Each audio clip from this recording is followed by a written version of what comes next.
Buenas, entonces continuaremos con nuestras clases que hemos estado hablando, hemos estado discutiendo algunos ejemplos, digamos, o dinámica más bien unidimensional. Estuve mirando un poco con cuidado el péndulo, así que trataré de, bueno, de seguir un poco haciendo algunos comentarios y ya volveremos a lo que debemos ir avanzando. Entonces, ¿qué era lo que estuvimos discutiendo en la última clase? Ok, acá está. Estuvimos hablando entonces de un ejemplo que era el péndulo sobreamortiguado. Vimos que habían dos formas, bueno, tradicionales de representarlo. Esta forma de representarlo, digamos, que está acá, ok, muy bien.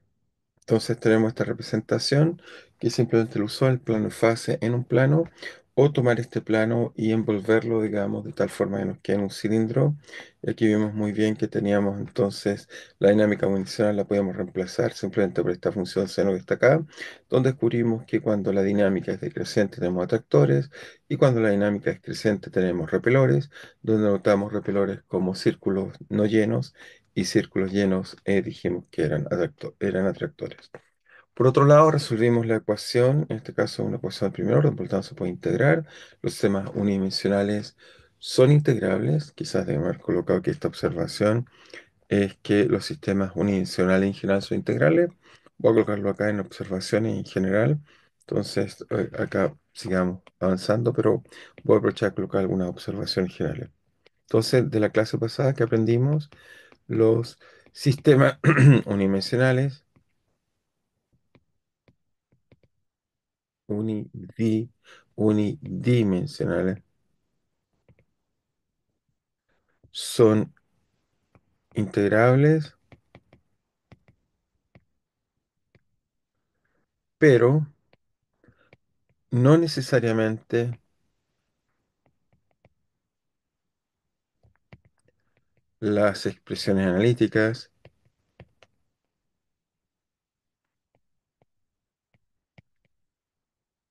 no necesariamente las expresiones analíticas nos dan una intuición o una comprensión del problema.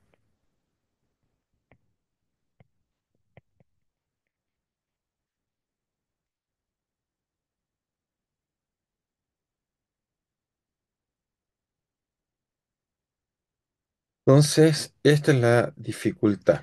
Entonces, no necesariamente nos dan una intuición, una comprensión del problema como queríamos. Entonces, aquí teníamos la expresión analítica, sin embargo, la expresión analítica efectivamente, cosecante, cotangente, no nos daba mucha información. Entonces, para entender mejor las cosas, que optamos por hacer un método, como acá lo colocamos, geométrico, cualitativo, un poco inspirado en la idea de Poincaré en general, donde esta parte acá la llamamos fuerza, drift o ley cinética, y lo que hicimos fue que dando distintas condiciones iniciales aprendimos que las trayectorias se atraían o se repelían, hicimos todo eso un poco con cuidado, y mostramos que incluso las cosas se atraen hacia un punto cualquiera. Entonces vamos a discutir un poco más la estabilidad, seguramente. Hoy espero poder discutirlo y aquí mostrar un poco cómo la noción de que fuera creciente era importante. Hicimos, también hablamos de codimensión, mostramos que en general la dinámica en torno a un equilibrio se caracteriza porque el drift es lineal, si no es de codimensión más alta, pero puede ser un equilibrio estable. También vimos que hay equilibrios como este de esta acá, que lo llamamos silla que atrae por un lado y repele por el otro. Eso pasaba cuando el primer término era cero, pero no el segundo. Y vimos todos estos puntos de equilibrio. Lo interesante es que la dinámica que guarda el sistema, siendo análisis muy simple, la podíamos describir acá, solo conociendo la heteroclina. En realidad teníamos todas las condiciones iniciales. Lo único que había que hacer era trasladar la condición inicial y con eso recuperábamos todo lo que habíamos aprendido. Entonces ahí introducimos la noción que teníamos atractores, repelores, puntos sillas. Y eso fue lo que discutimos la vez pasada. Entonces, ¿qué aprendemos para resumir un poco más? Resumir, voy a hacer un ejemplo, pero primero resumir. Si alguien me da una dinámica dada, por ejemplo, x punto igual f de x, que es función de parámetros, pero ahora no hemos jugado los parámetros, pero quiero jugar prontamente con ellos. Entonces, nos damos el espacio de fase, ok, donde vamos a representar la dinámica, por supuesto, pero nos movemos en una curva. Tenemos simplemente x punto, Y la dinámica del sistema, bueno, puede ser cualquiera, supongamos que es así, acá así, qué sé yo, así. ¿Ok? Entonces, si alguien me da una dinámica como esta, lo primero que descubrimos es que tenemos un atractor acá, ujú, estable porque la dinámica es decreciente, y tenemos acá un atractor inestable, en este caso no es un atractor, perdón, un repelor, la dinámica es creciente, por lo tanto diríamos que la dinámica la representaríamos simplemente así. ¿Ok? Por otro lado, vemos que, para que baje un poco más claras las cosas, voy a seguir colocando esto acá. Supongamos que esto viene y hace esto acá, para colocar otro repelor por acá. Entonces, habíamos hecho algunas discusiones interesantes en clase, pero quiero también seguir avanzando esta idea. Es que en este caso tenemos un atractor y en general, como vemos, un atractor va a hacer que muchas curvas vayan a ella. ¿Cuántas? Bueno, todas las trayectorias que se encuentran desde aquí a acá van a converger esencialmente una vez que doy una posición inicial, converge en él. ¿Por qué? Porque cualquier trayectoria, por ejemplo, aquí viene y se mueve hasta acá, viene y se mueve hasta acá. Entonces, dado entonces un atractor, podemos también decir una cosa interesante. Podemos decir que un atractor dado, un atractor tiene un conjunto de condiciones iniciales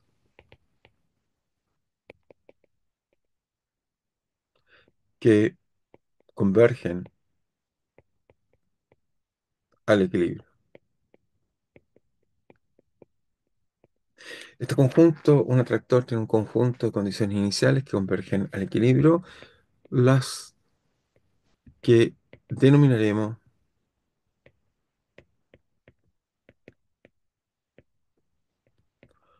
como tina de atracción o cuenca de atracción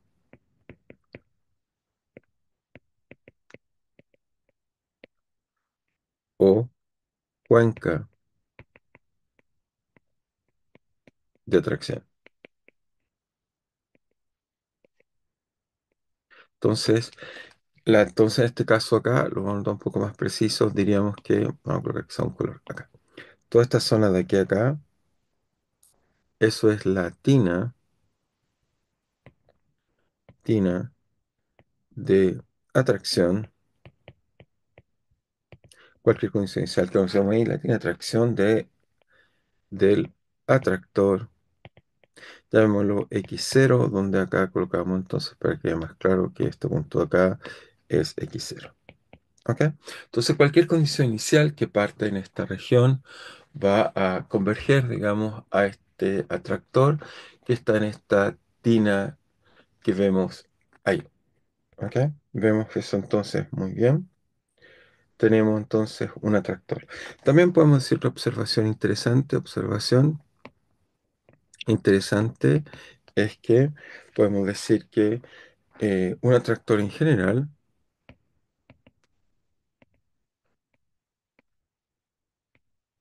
pues un atractor en general siempre encuentra encuentra entre dos equilibrios inestables, dos equilibrios inestables.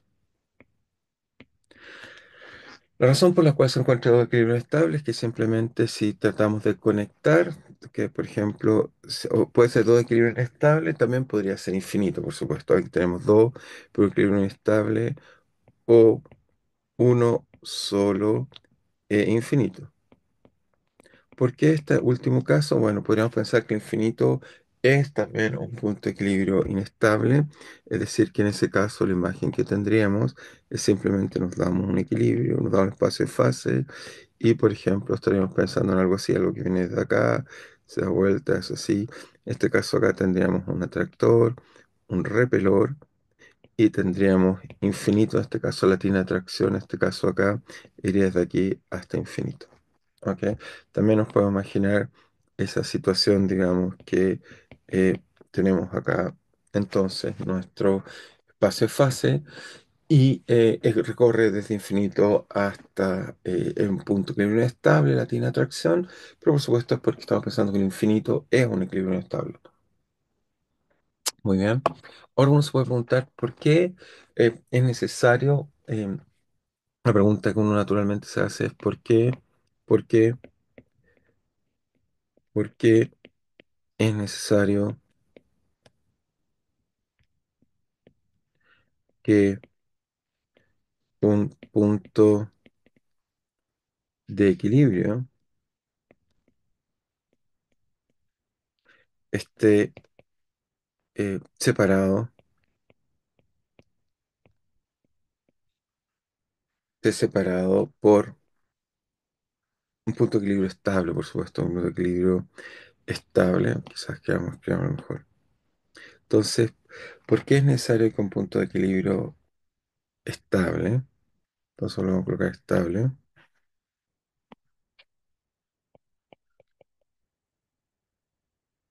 esté separado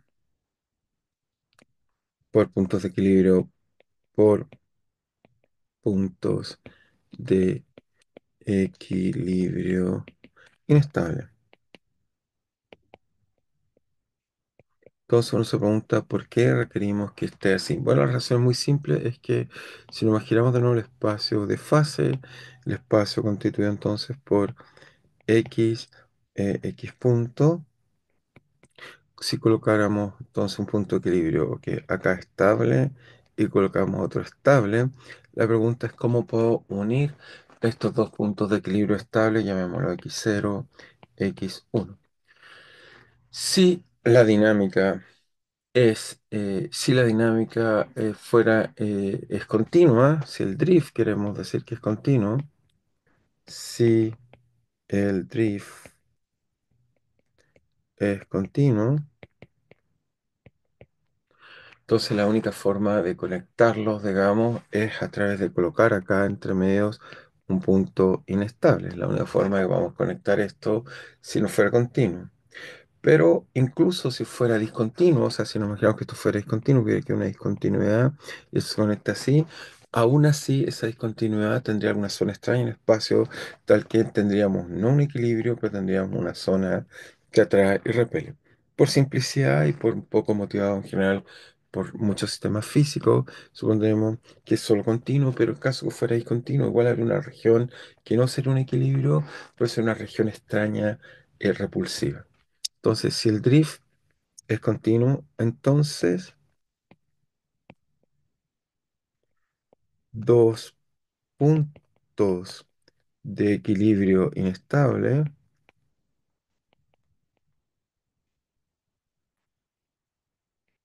se conectan por al menos un punto inestable.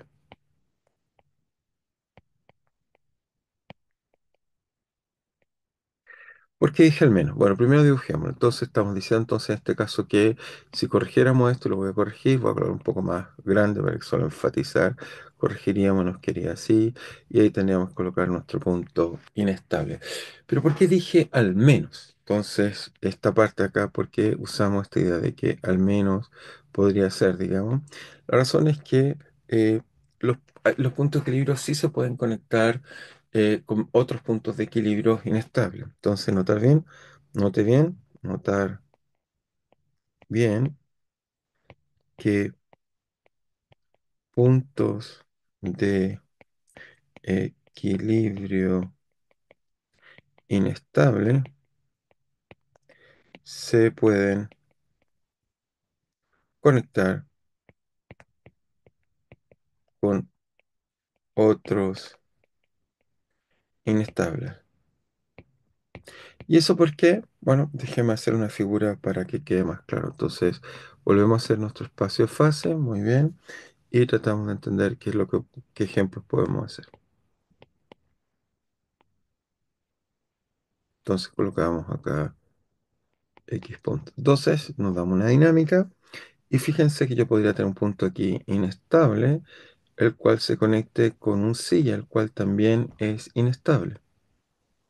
Entonces acá podríamos sin ningún problema tener algo que en este caso inestable, repele, repele. Y este acá también repele. En este caso acá, si quieren, perdón, es atractor en la otra dirección, hacia acá, pero inestable en este acá. Por lo tanto, intuitivamente, esto que lo que haría, que es un punto inestable, ¿por qué? Porque el sistema si viene acá, llega acá, pero si yo perturbo, si lo perturbo en la dirección izquierda, si igual sería hacia allá y la derecha volvería.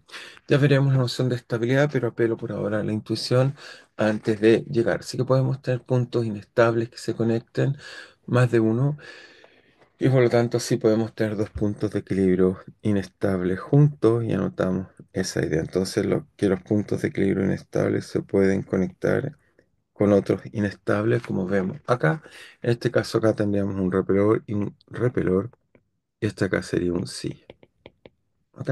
Entonces tendríamos la posibilidad de tener este tipo de conexión entre uno estable e inestable. Muy bien, pero esto nos da la imagen que quería un poco hablar de puntos de equilibrio estables, inestables. Ah, y con respecto a la dinámica cualitativa, hablemos un poco de dinámica cualitativa.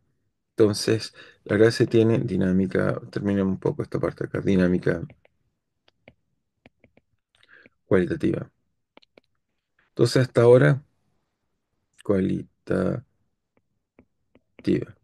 Entonces, hasta ahora lo que les trataba de enseñar es que podemos, sin resolver la ecuación, tener una imagen. Entonces, por ejemplo, si alguien me preguntara cómo es la dinámica en esta zona acá, si parto acá, ¿cómo es la dinámica que tiene el sistema? Entonces, quiero un poco discutir cómo sería esa dinámica cualitativa para simplemente tengan la imagen en cualquier sistema. Entonces, en este caso tenemos el equilibrio x0 y llamemos a este equilibrio inestable eh, x1. Entonces tenemos dos puntos de equilibrio, tenemos acá un x1 por acá, lo voy a colocar aquí, x1, que es punto de equilibrio, así que si me paro en él, me quedo en x1 cuando coloco el tiempo, y si acá coloco x0, este es un equilibrio estable, y me quedo ahí. También si quieren podemos colocar, bueno, tenemos x0, x1 y aquí deberíamos colocar x menos 1 para que quede todo consistentemente. Y tenemos todo el punto de equilibrio. Ahí tenemos la tina de atracción del problema acá, sería toda esta zona de acá. Es decir, que cualquier condición inicial que parte ahí debería pulsar y volver. Pero entonces se pregunta cómo. Entonces, déjenme explicarles cómo. Y como ven acá, también hay algunos otros puntos interesantes, no son puntos de equilibrio, pero los voy a marcar en nuestra discusión, los voy a llamar Y, que son los extremos. Entonces, acá, pronto tenemos otro extremo, quería usar este, tenemos otro extremo, acá hay un extremo que lo voy a llamar Y, y esta también lo voy a poner Y, y esta también lo voy a poner Y. Entonces tendríamos Y0 acá, Y1, Y2. ¿Ok? Vamos a ver que estos puntos, por supuesto, son muy importantes en la dinámica. Entonces tenemos 0, 1 y 2. Entonces los coloco por acá, supongamos que está acá. Entonces acá tenemos 0, 1 y 2. Entonces los colocamos acá y simplemente los coloco ahí para ilustrar que van a jugar un rol importante.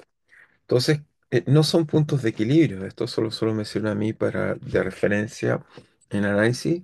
Entonces, ¿qué es lo que yo esperaría? Bueno, primero esperaríamos que el sistema aquí se aleja exponencialmente, acelerando, pero aquí desacelera, ¿ok? Y aquí vuelve a acelerar, se desacelera y acelera. Entonces, es eso lo que tengo que transformar acá. Entonces, lo que diríamos es que el sistema, y ahora volvemos acá, entonces parte de ir acelerando, se aleja, llega acá, pero aquí desacelera, acelera, desacelera, ¿ok? Entonces tenemos todo este tipo de cambio en el sistema que es bueno insistir que en esta región de acá acelera, desacelera, acelera, desacelera. Y eso me da la trayectoria que tiene el sistema. Y una vez que tengo esta trayectoria, bueno, cualquier otra es simplemente una traslación de esta. Es decir, que si parto por acá, es tomar, por ejemplo, de nuevo esta misma curva, la voy a hacer en otro color. Si parto acá, tomo la misma curva que está aquí, hacia ahí, llega acá. Si parto acá, hace lo mismo, llega aquí, ahí, así, y etcétera. Cualquier curva de tome me dice exactamente lo que va haciendo el sistema dinámico, y con eso tenemos entonces una imagen clara de lo que está haciendo el sistema dinámico y cómo son las trayectorias hacia él. Y lo mismo pasa con el otro equilibrio. Así que se fijan que uno tiene rápidamente una visión de cómo son las trayectorias, entendiendo muy simple el problema, lo cual nos permite tener bastante intuición, diría yo, de cómo son las soluciones sin resolver. Así que la dinámica en general es bastante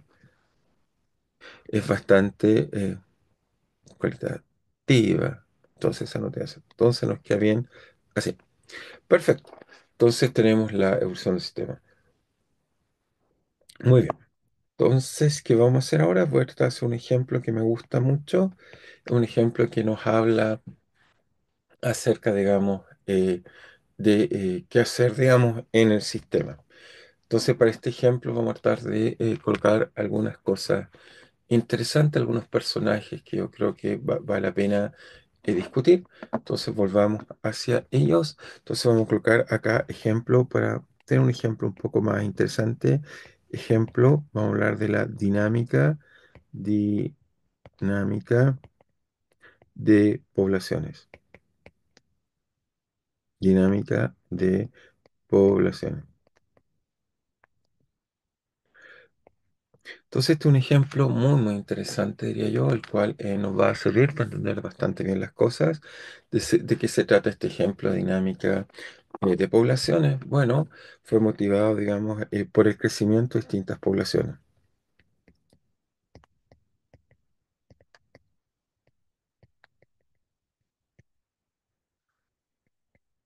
Y en particular, bueno, no sé si sea cuán cierto, pero hablamos en contexto particularmente de esto, en el contexto italiano, más o menos como el siglo X, hablamos del crecimiento de conejos, donde se veía que si uno tiene un par de conejos, una pareja de conejos, estos producen muchos hijos, y a su vez estos tienen más hijos y más hijos y más hijos, y llevó, digamos, a un tipo de problema muy interesante de que había un crecimiento muy rápido de la población. Entonces, para eso, ok, vámonos acá y voy a colocar algunos personajes. Tenemos acá, digamos, en este caso, a Leonardo de Pisa, digamos, que está aquí, que lo vemos bien. Este personaje que vemos del siglo, en este caso, sale siglo, digamos, 12, digamos, o 11, está en el siglo 12 y 11, digamos, va a ser un personaje muy, muy interesante en nuestra discusión. También es conocido como Fibonacci. Entonces, y Leonardo de Pisa hace cosas, yo diría, muy interesantes, digamos, hace cosas relativamente interesante en su época, digamos, que es lo que hace Leonardo de Pisa, que lo hace muy, muy, muy particular, muy, muy, digamos, de interés, digamos, en conocer su trabajo, es que se va a dar cuenta de una serie de cómo el sistema está creciendo. Entonces, bueno, un segundo, quiero trasladarlo también a mi tablet, lo voy a colocar acá, y si me permiten, voy a también colocar acá, muy bien. Y vamos a tratar de colocar este Leonardo de Pisa. Ups, se nos fue. Quería colocarlo como figura, pero parece ser que no pude hacerlo como quería hacerlo yo. Entonces voy a hacer un último intento a ver si me funciona y lo podemos tener, digamos, en forma cómoda, digamos, para poder mostrar, digamos, cómo. Ok, ok, no me deja colocarlo donde yo quiero colocarlo. Está bien. Entonces no importa, no lo he dejado antes y no lo hice. Pero entonces Leonardo de Pisa vamos a notar qué cosa de él. Volvemos a la tablet y decimos algunas cosas. Entonces Leonardo de Pisa va a proponer, digamos, volvemos a colocar la tablet. Entonces Leonardo de Pisa, ok. Entonces, ¿qué es lo que va a ser interesante Leonardo de Pisa en el siglo XI y XII? Entonces Leonardo de Pisa.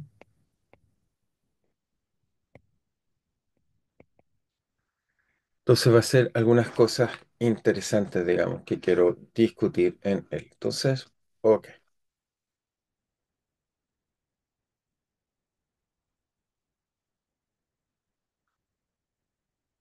Entonces, déjenme ver si esto está funcionando bien. A ver, porque estamos teniendo un pequeño problema. Bien, entonces, como les decía, vamos a colocar acá ok, la tablet, un segundo. Ya está. Entonces, esperemos que se relacione. Ahí está. Oh, perfecto. Ahí tenemos la tablet. Entonces, lo que decía es que, a ver, quería colocar una imagen. Acá la coloqué. Muy bien. Entonces, acá tenemos una imagen perfecta de Leonardo de Pisa. Ok, que la quiero un poco Ok, vamos a sacar estas de acá. La queremos mover, colocar aquí, muy bien. Y esta de acá la vamos a sacar. Entonces ahí tenemos a Leonardo de Pisa. Como digo, es un personaje muy, muy interesante también. Entonces Leonardo, coloquémoslo quizás Leonardo de Pisa. Entonces, Leonardo de Pisa, también conocido como Fibonacci. Entonces, vamos a colocar que en siglo, más o menos para un contexto, en el siglo eh, 11 y 12, lo que va a hacer es que Leonardo de Pisa propone un crecimiento exponencial de la población. En particular está pensando en conejos, pero podríamos pensar en población de mamíferos. Particularmente está motivado por conejos. Entonces, esto que nos dice esencialmente si n es la población,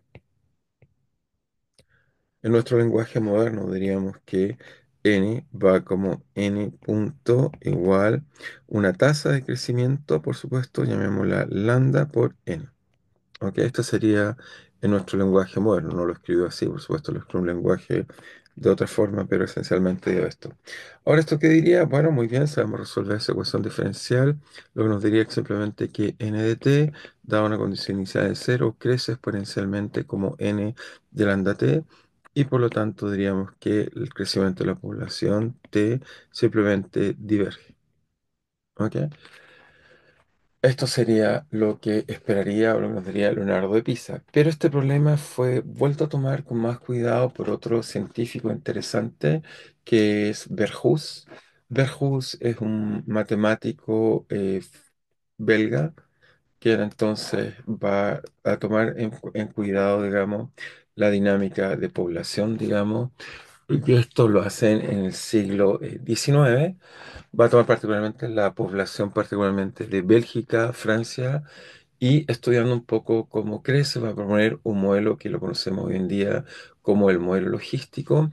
Lo interesante que su estudio, digamos, tiene que ver, digamos, a partir de población.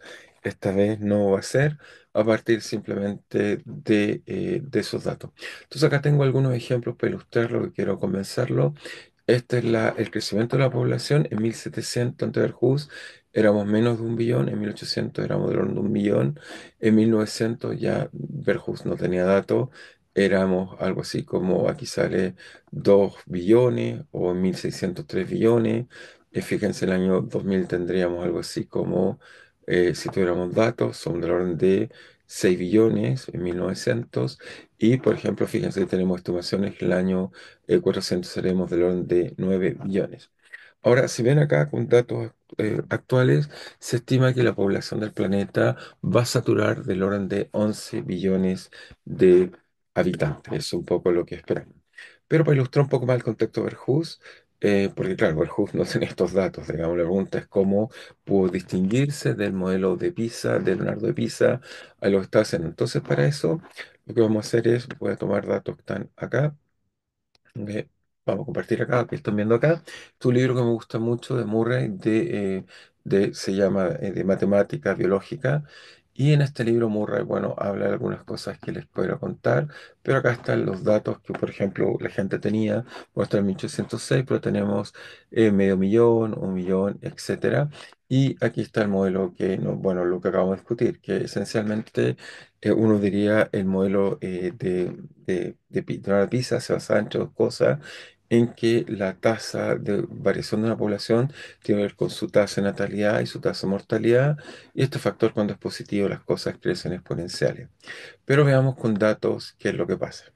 Entonces acá tenemos dos datos interesantes. Esto es Estados Unidos y esto es Francia en la época, fíjense, en el año, está en el año 1500 y aquí está el 2000. Entonces más o menos esta es la época que tenía Verhulst y vemos que los datos le mostraban que habían del orden, solo en Francia, no en todo el mundo, teníamos del orden de 30 millones, veríamos que va creciendo hasta como 40 millones.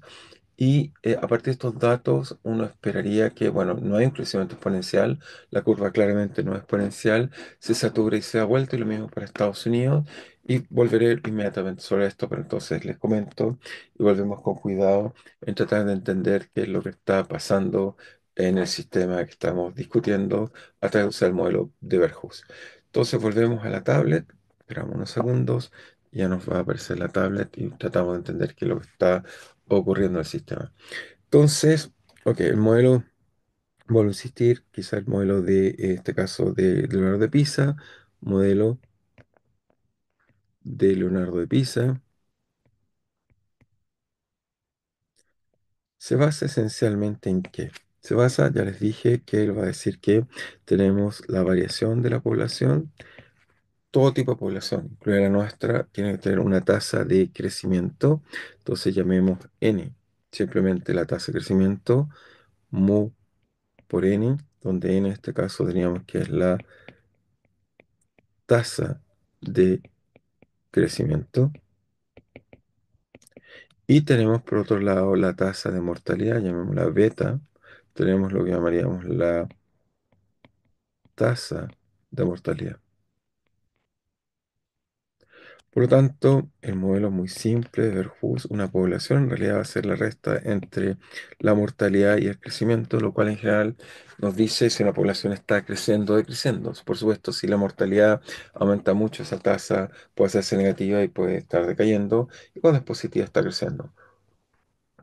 El problema está que en ambos casos este modelo predice si la tasa es positiva, crece la población, o si fuera negativa, decrece, pero nos dice esto que contradice un poco la observación. O sea, si en este caso veníamos a colocar a Verhus, lo vamos a colocar acá, tengo una foto también de Verhus. Entonces, muy bien, acá tenemos a Verhus, lo vamos a colocar por aquí, muy bien. Entonces tenemos Verhus, vamos a colocar en blanco.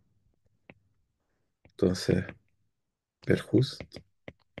Entonces, este investigador, digamos, matemático belga, va a estar basado en que se basa esencialmente en que los datos mostraban datos eh, observacionales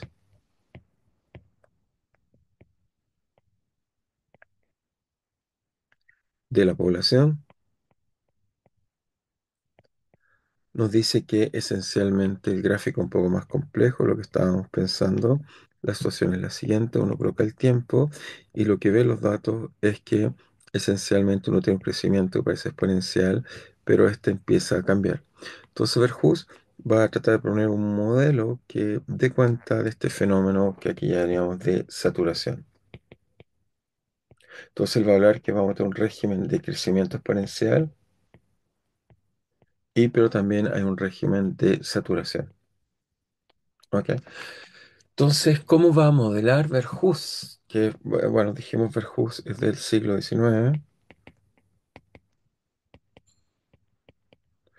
Entonces, Verhus, lo que va a hacer él esencialmente es entender este fenómeno, digamos, un poco de otra forma.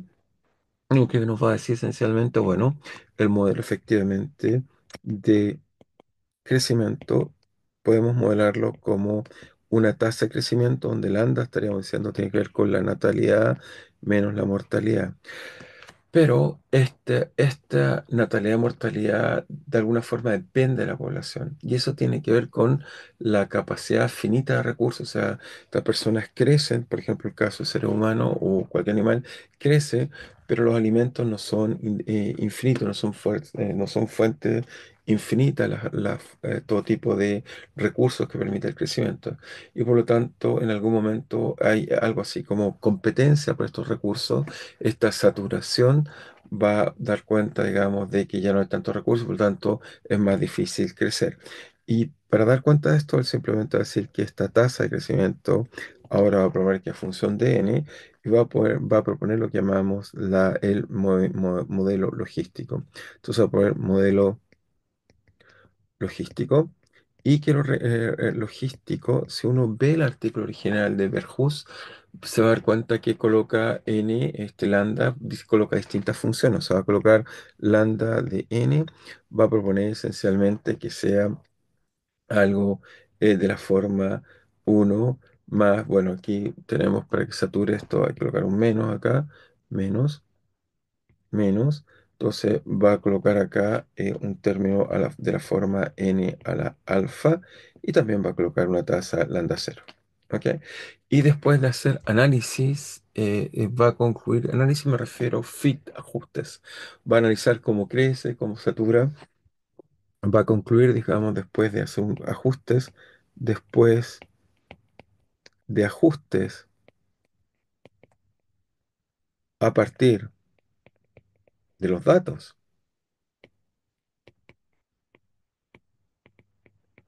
de la población, va a concluir que lo correcto es que alfa es uno. Y por lo tanto va a encontrar que el modelo que escribe esto, que sea modelo logístico, no sea modelo Verhulst, también podríamos llamarlo Verhulst, va a tener una tasa de crecimiento. Y esto se va a poder escribir de la forma, entonces, si quieren, uno menos. Y, bueno, aquí me faltó colocar quizá otro parámetro. He colocado acá también uno puede colocar otro parámetro acá. Bueno, volví a colocar alfa, voy a colocar alfa tilde, beta tilde. Va a colocarse en realidad que hay un coeficiente acá, que en realidad a mucha gente le gusta más bien colocarlo así, por n. Entonces, este otro parámetro, alfa, nos queda prima o tilde uno y este coeficiente que llame beta tilde, en realidad lo colocan como la capacidad de máximo valor, K.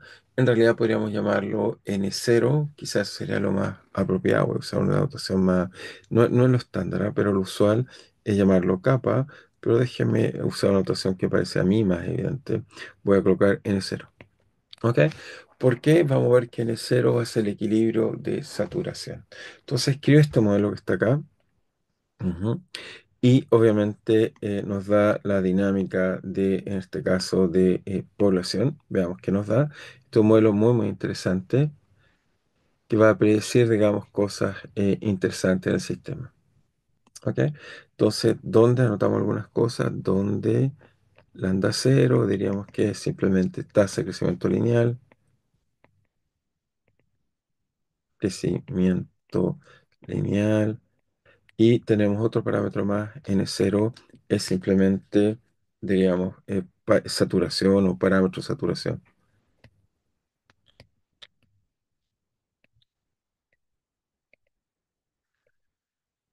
Ok, es decir, que si quieren verlo, lo que nos dice o nos enseña Verhulst es que la tasa de crecimiento es una función no lineal y va a descubrir que se puede escribir finalmente con algo lineal apropiadamente y nos va a dar cuenta de este fenómeno de saturación.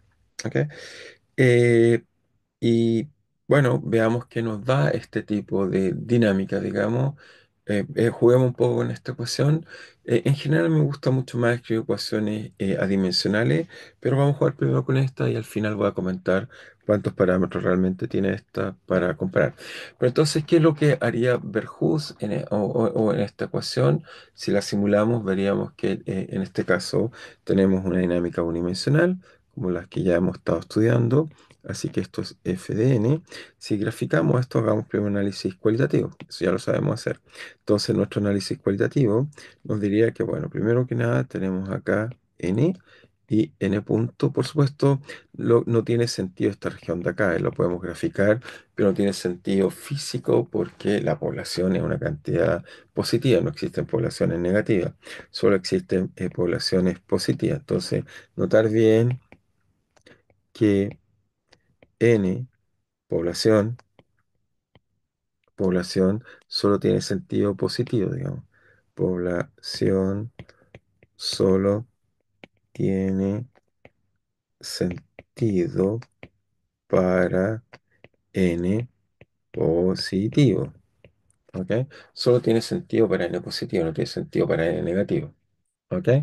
Eso tiene que ser así, no tenemos otra posibilidad. N tiene que ser positivo.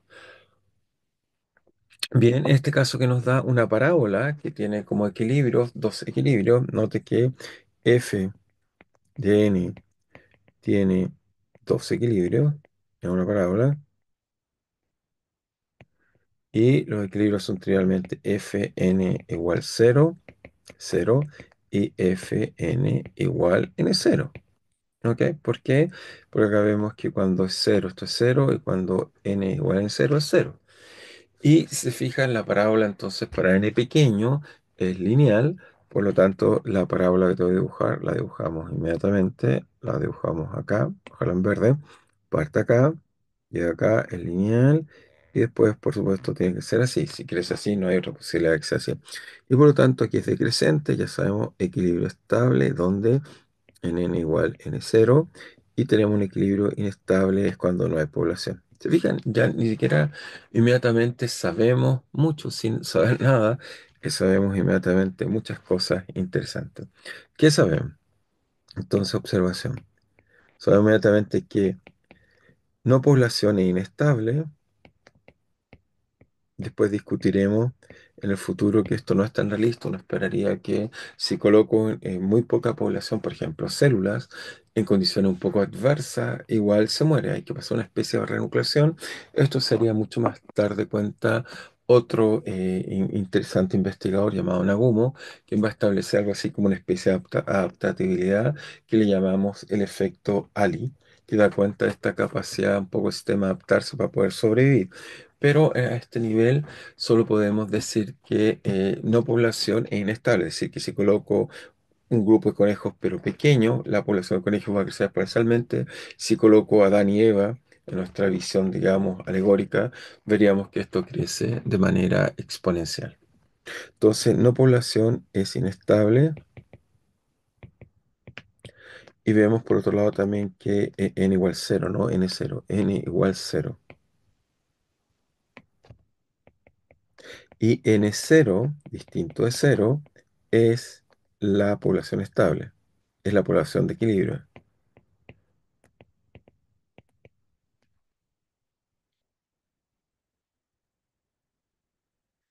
Entonces tenemos esta otra población de equilibrio que sería n igual cero. Y además nuestro análisis cualitativo ya nos dice cosas, ya sabemos hacer cosas sobre esto. O sea, nos dice que esencialmente si ahora yo grafico el tiempo, ¿ok? Y esto nos va a permitir entender un poco la figura que estaba allá. Bueno, la población negativa, así que voy a dibujarlo bien acá porque efectivamente lo tenemos en negativo. Entonces lo dibujamos así. Ujú. Y ahora, por ejemplo, acá colocamos n cero equilibrio. Colocamos cero equilibrio inestable. Y entonces si alguien me da una condición inicial, bueno, esto ya sabemos lo que pasa. Crece exponencialmente cuando pasa el máximo, deja de acelerar la población, entonces acelera, acelera, acelera y aquí frena, frena, frena hasta llegar acá. Entonces, veamos eso. Entonces eso nos diría que la dinámica, sin saber mucho, tiene que ser así, crece exponencialmente y después satura así. ¿Ok? Eso es lo que nos diría el modelo logístico sin todavía resolver nada. Vamos a ver que este problema se puede resolver y quiero resolverlo porque es muy, muy interesante resolverlo y abre preguntas que yo diría son interesantes, así que por eso quiero resolverlo también, digamos. Pero solo quiero mostrar o ilustrar que este modelo satura como estamos viendo acá. Entonces, volvamos porque quiero decir, fíjense, sin hacer mucho, solo haciendo este modelo perjuncio, análisis cualitativo, pero decimos esto sin hacer cálculo, lo que me parece tremendamente interesante. Entonces, volvamos a acá donde estaban los datos y veamos ahora, acá está. Entonces, si comparamos con la población en Francia y en Estados Unidos, ups, vemos que tenemos una curva que hay un crecimiento, efectivamente, hay un frenado y un crecimiento, hay un cambio de concavidad. En este cambio de concavidad estamos pasando el máximo y ahí vemos este tipo de datos. Por ejemplo, en el caso francés vemos que los datos ya estaban tomados sobre el crecimiento exponencial, es decir, que podemos asegurar que más o menos a partir de 1800 ya la población está saturada. Ahora fíjense, aquí está el tablero asintótico que nos dice el n de equilibrio y nos dice que a partir de los datos que Verhulst tenía disponible, uno podría concluir más o menos que la población en Francia debiera saturar en 42 millones o 43 millones más o menos. Sin embargo, hoy día la población de Francia es del orden de 60 y tantos millones y la razón profunda de uno diría, pero ¿y por qué nos equivocamos en este modelo Verhulst? Por supuesto, en nuestro modelo solo tenemos saturación de recursos y crecimiento exponencial, pero no tomamos en cuenta algo vital, que si estos países, particularmente Francia y también Estados Unidos, han sentido efectos, la inmigración. Tenemos un flujo espontáneo que no tiene que ver con este crecimiento, este proceso de saturación, que va a modificar un poco el modelo logístico. Lo mismo para Estados Unidos, fíjense la población asintótica y en la época habían datos a partir de los 1800 yo estaba en el proceso de crecimiento, llegarían más bien a una población de casi 200 millones de habitantes. En la actualidad son del orden de 350, un poco menos, millones de habitantes. Por lo tanto, también hay un efecto fuerte de inmigración. Pero entonces uno dice, ya, pero entonces siempre vamos a tener este problema, hay que colocar en el modelo de migración, ¿es cierto? Es un modelo que podríamos considerar estos efectos de movimientos de poblaciones, pero eso requiere entonces tener una descripción con campos y no con variables escalares, o sea, no con variables, perdón, sin espacios ni dimensionales, que son las que estamos usando. Por eso entonces ahí cometemos un pequeño error. Sin embargo, uno podría decir que la población del planeta, salvo que consideremos, digamos, alienígena, no hay migración, o no estamos invadiendo otros planetas, o no nos están invadiendo, podemos volver a la población del planeta, y aquí sí no tenemos inmigración, y por lo tanto podemos sin ningún problema hacer el mismo tipo de análisis basado en modelo logístico y ver un poco cómo es la tasa. Y aquí tenemos distintos gráficos, digamos, pero esencialmente todo muestra lo mismo que la población, por ejemplo, aquí está el año 2000, más o menos aquí está el 2017, actualmente tenemos del orden de 8 billones y estamos en una etapa que ya pasamos el crecimiento exponencial, estamos en este proceso de saturación, donde las predicciones apuntan más bien que llegaremos a 11 billones. Por supuesto, pueden haber también saturaciones. Aquí vemos otros datos, digamos, predicciones como la tasa de crecimiento del mundo y la tasa de crecimiento, digamos, acá vemos el punto de inflexión donde estábamos acelerando y empezamos a frenar. Y eso nos da el año 1968, si no me equivoco, si lo veo bien. Ok, 1963, el número es un poco pequeño, simplemente lo voy a amplificar acá. Ahora veo 1963. Aparentemente sería nuestro año donde pasamos este máximo y dejamos de crecer en la población. Así que interesante, efectivamente, nuestra población a priori tiene esto, por supuesto, esto puede ser afectado, por supuesto, por cambios tecnológicos que nos podrían ayudar a cambiar estas tasas y también guerras. Por ejemplo, si hay una guerra nuclear, sin duda la tasa de mortalidad puede ser afectada, pero a priori, si pensamos que hay una evolución extrañamente, lo podría decir ya en el siglo 1000, en el siglo XVI o antes, podríamos, con pocos datos, porque fíjense cuántos parámetros tenemos para ajustar estas curvas. En realidad tenemos dos parámetros para ajustar, que es lambda y el cero. Por lo tanto, con tres, cuatro datos, cinco datos, sí creo que el modelo logístico predeciría perfectamente la evolución de la población. Pero uno se pregunta entonces en el siglo XVI, en el siglo IV, etcétera, ya teníamos datos suficientemente buenos. Extrañamente las cosas, bueno, con los datos que tenemos podemos con certeza a partir de 1700, como ven en todos estos gráficos, nos muestra que efectivamente con los datos que teníamos podíamos haber predicho más o menos razonablemente la curva, a pesar que estamos hablando de la época que ni siquiera todavía teníamos revolución industrial, no teníamos las revoluciones tecnológicas que hemos tenido en los últimos años. Sin embargo, aparentemente la evolución del comportamiento colectivo no está siendo afectada todavía o no vemos un cambio radical en este tipo de curva. A pesar que hemos tenido guerras mundiales, hemos tenido eventos importantes a nivel del planeta, sin embargo vemos que la población sigue teniendo efectos no respectivos. Cuando digo las guerras mundiales, uno se puede preguntar el número de gente que murió. Es bastante, pero no es, afecta a esta escala macroscópica de los billones de habitantes que cubría la población del planeta. Pero una guerra nuclear sin duda podría afectar este tipo de cosas. Pero los hago pensar y meditar entretenidamente de que hemos seguido una dinámica, incluso en la época que ni siquiera controlábamos la electricidad, y seguimos evolucionando con esta curva, lo que abre muchas preguntas interesantes, diría yo. Bien, entonces quiero volver sobre el modelo. Vemos que es un buen modelo nos hace pensar mucho, digamos, nos hace, ¿qué terminaría esta capacidad y este N? Uno podría decir son los recursos que tiene el planeta y nuestra capacidad de reproducirnos, digamos, también, extrañamente. Pero quiero volver al modelo y hacer más comentarios acerca del que sin duda me parece muy interesante. Entonces volvemos sobre él, acá, entonces voy a colocar la tablet. Muy bien, entonces, digamos la observación que es no menor, ¿eh? La observación que deberíamos agregar, digamos, es que este modelo da cuenta de la evolución del planeta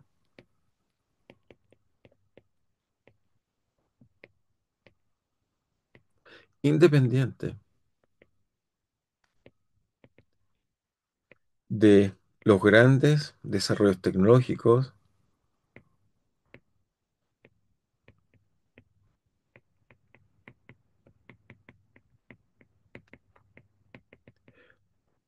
y guerras, etcétera. Es extraño. Supongo que lo que uno puede concluir es que no afectan al colectivo todavía, digamos. Así que vamos bien. Y por otro lado, la otra observación que quiero dejar para motivarlos para el futuro es que localmente, parece ser que localmente, por ejemplo, en el caso de países,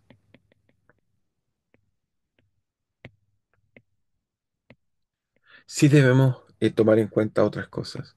Sí, localmente sí debemos tomar en cuenta otros ingredientes.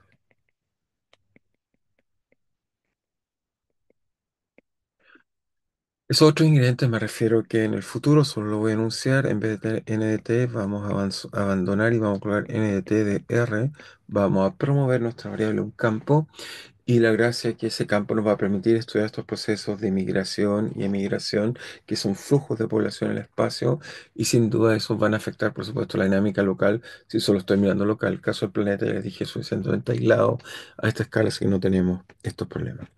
Ahora, por otro lado, si analizamos, quiero volver al modelo logístico como lo escribí, ahí está escrito, entonces lo quiero volver a escribir, lo voy a tomar de acá y lo escribo, digamos, de nuevo. Ah, entonces quiero volver a colocarlo acá. Y claro, entonces les dije que deberíamos decir eso, que este modelo en realidad tiene solo dos parámetros, lo voy a dejar por aquí y después los traemos acá. Entonces lo que quiero decir es que, ok, notar bien el modelo, las curvas mostradas incluso por el planeta, las curvas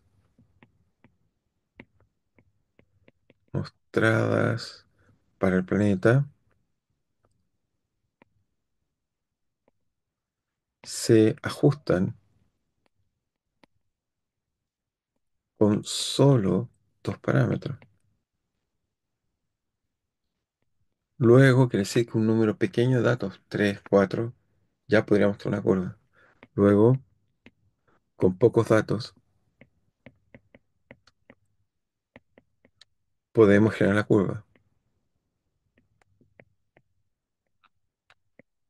Entonces, con pocos datos podemos generar la curva. Entonces voy a tratar de resolver la ecuación y después la voy a dimensionalizar para que vean cómo con unos poquitos datos uno puede entonces sacar esta curva adelante y encontrar cosas entretenidas, encontrar cosas que, bueno, que van describiendo el problema.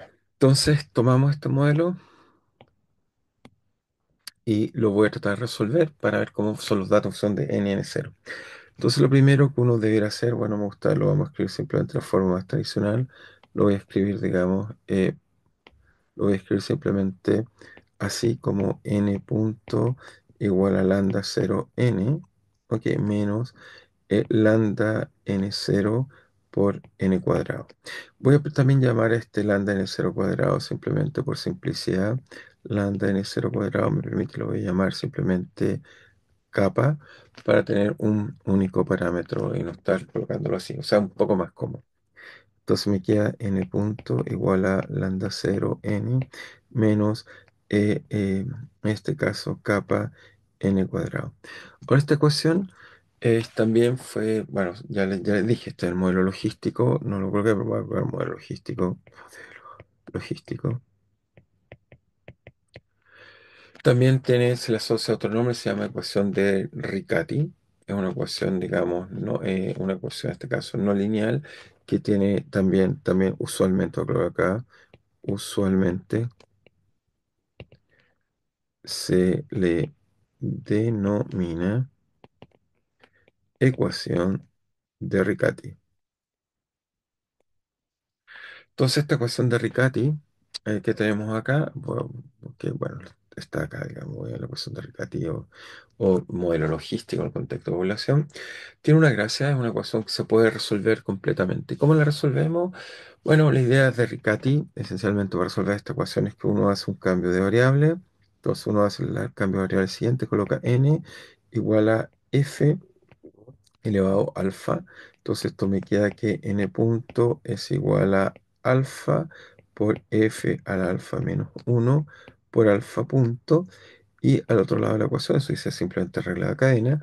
Y al otro lado nos queda lambda cero f elevado a alfa menos lambda menos k, perdón, ya le llamamos kappa, kappa, colocamos ahí kappa, un segundo, kappa, kappa de, en este caso, f a la 2 alfa. Entonces lo que uno hace simplemente es que escribe f punto vale dividido por alfa y f al alfa menos uno me queda lambda cero partido por alfa de f a la menos uno, ¿ok? O sea, cuando más uno, perdón, me queda dividido por f a la alfa menos uno. Entonces al dividir, y como ahí tengo alfa, me queda alfa a la uno.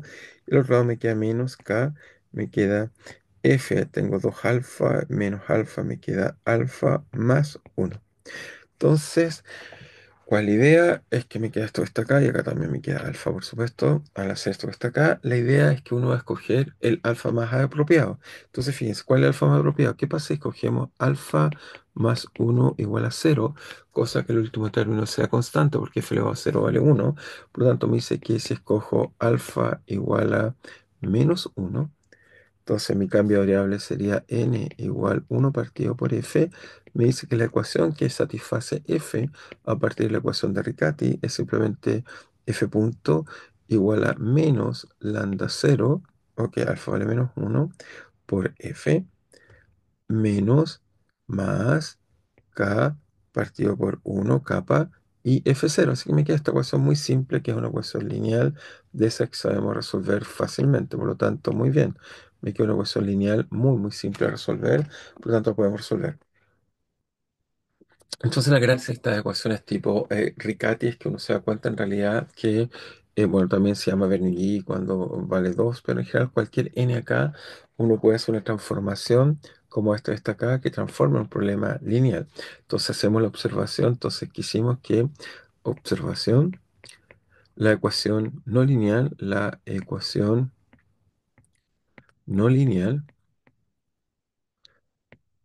por medio de un cambio variable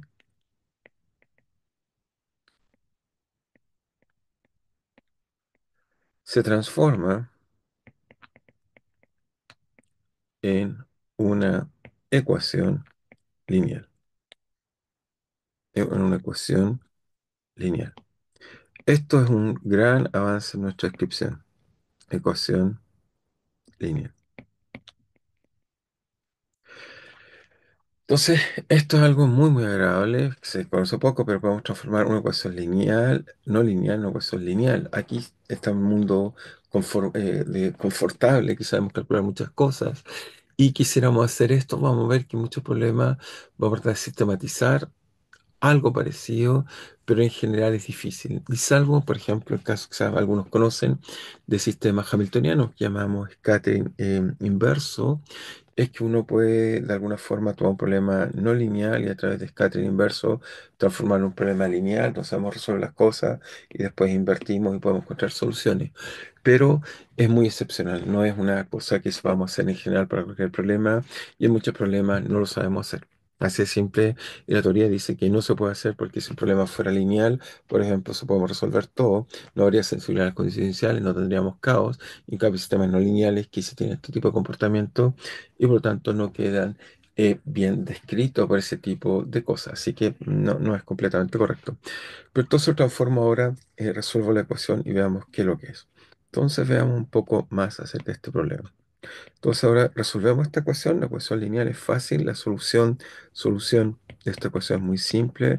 Solución lineal es simplemente f de t. Tiene la solución general, que es la solución, entonces la primera parte que está acá. La solución general es resolver este pedazo que está acá. Nos dice que la solución es escribir la forma exponencial de menos lambda cero t por un F0. Y la solución particular es que ahora tenemos que buscar una solución de esta ecuación tomando el K, y eso es muy fácil. En este caso es simplemente tomar F igual a que a kappa dividido por lambda cero. Por lo tanto, al multiplicarse kappa por lambda cero con c, se transforma en kappa, y esto nos da la solución general. Entonces, esa es la solución lineal en general. Y ahora hacemos nuestro cambio de variable, si quieren. Entonces voy a ordenar un poco más para que sea más fácil. Me queda simplemente factor común lambda cero de un f prima cero, total da lo mismo, una constante de menos lambda t más k. Eso nos da la solución general. Y ahora esto nos dice entonces que n de t se puede escribir como el inverso de f, y por lo tanto encontramos que la solución se escribe como un cierto lambda, en este caso lambda cero, ¿ok? Partido por k más, en este caso, f0, o exponencial de, en este caso voy a escribirlo mejor así, menos lambda de t menos t0. El f0 lo puedo comprimir ahí, y ahí está. Ya tengo la solución del modelo logístico. Entonces esta solución, veamos si ahora la tratamos de graficar, veamos que recuperamos la solución que esperamos que era. Vamos a encontrar que la solución entonces es simplemente algo que en el tiempo, y acá n, que es lo que hace, para tiempos muy chiquititos. Entonces lo que hace este sistema es que la exponencial de entonces nos queda un número para tiempos muy muy chiquititos. Veamos acá cómo queda la exponencial. Entonces la exponencial, en este caso que está acá, eh, que se nos está haciendo para tiempo muy, sí, para tiempo muy chico, para tiempo muy chico, t es negativo.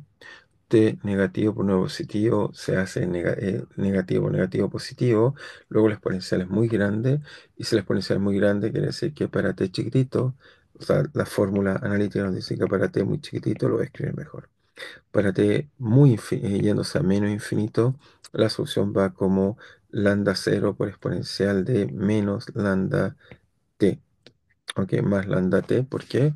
Entonces, fíjense que no estamos, para t en menos infinito, bueno, si t nos queda menos con menos, nos queda capa más exponencial de lambda t.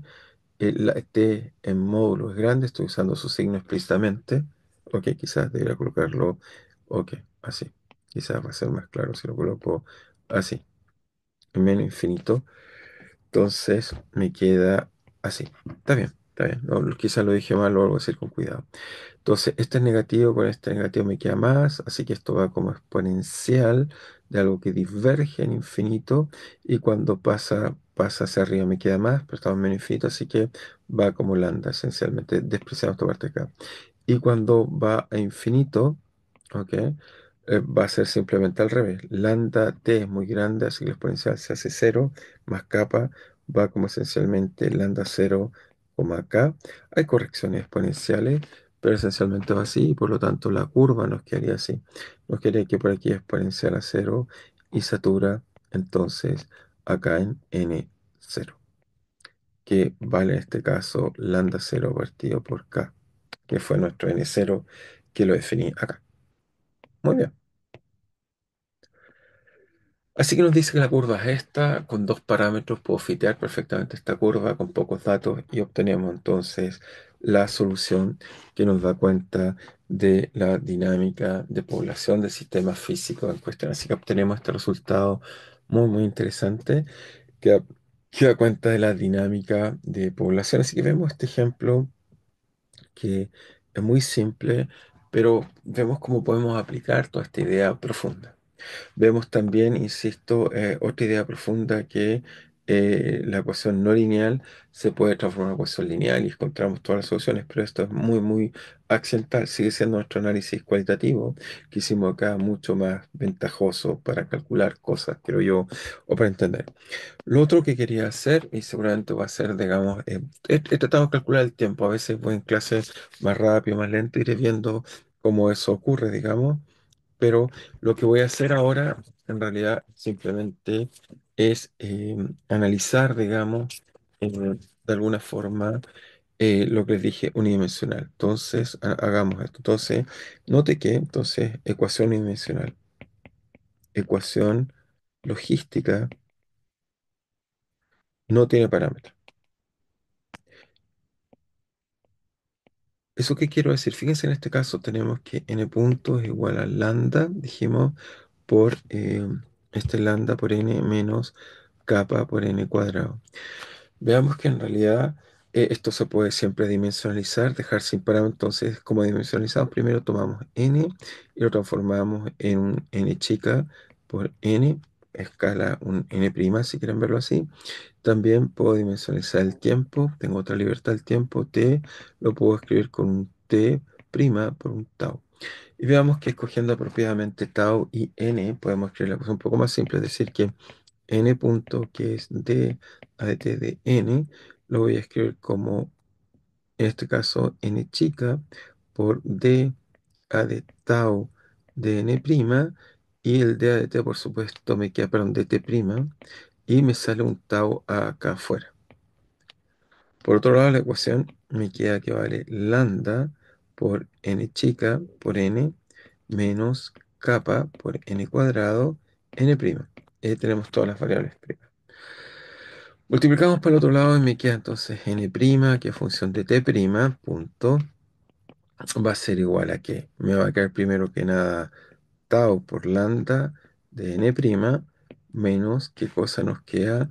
Acá nos queda acá por, se cancela un n, muy bien, porque está pero me queda un tau por n aquí al cuadrado, prima al cuadrado. Ujú. Y ahora, bueno, me dice fácil si escojo tau igual uno partido por lambda. Esta escala la podemos hacer una, o sea, estoy tratando de hacer una, esta escala que está acá. Ujú. Y por otro lado, también quiero hacer una, uno, también la otra escala. Entonces, como hago eso, bueno, impongo que, en este caso acá, impongo que k por n por tau, que ahora vale uno partido por lambda, ok, sea uno. Y por lo tanto me queda que n lo escojo como lambda partido por kappa, y por lo tanto con esta elección la ecuación simplemente se va a escribir en forma 22, perdón, se va a escribir de la forma muy simple como n punto prima igual a n prima menos n prima cuadrado.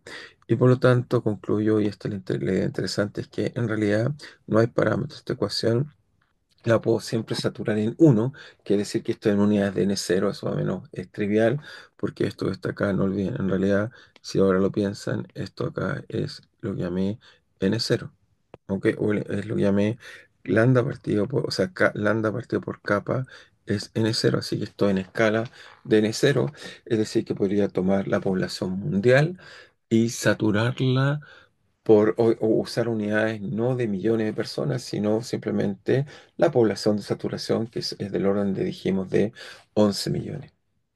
Entonces, eso billones. Entonces, eso nos daría la saturación, y el tiempo debería medirlo en las tasas de crecimiento. En esas unidades todo queda dimensional. Entonces, notamos que observación en, en unidades de saturación de población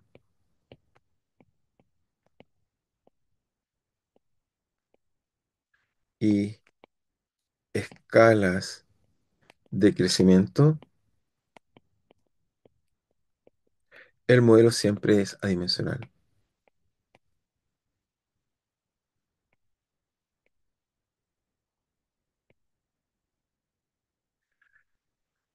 Muy bien, muy bien. Entonces, esto es lo que un poco quería volver a insistir y comentarles hoy. Déjenme colocar acá, quiero volver un poco, solo quiero comentar de nuevo nuevamente esto. Quizá debería partir por acá.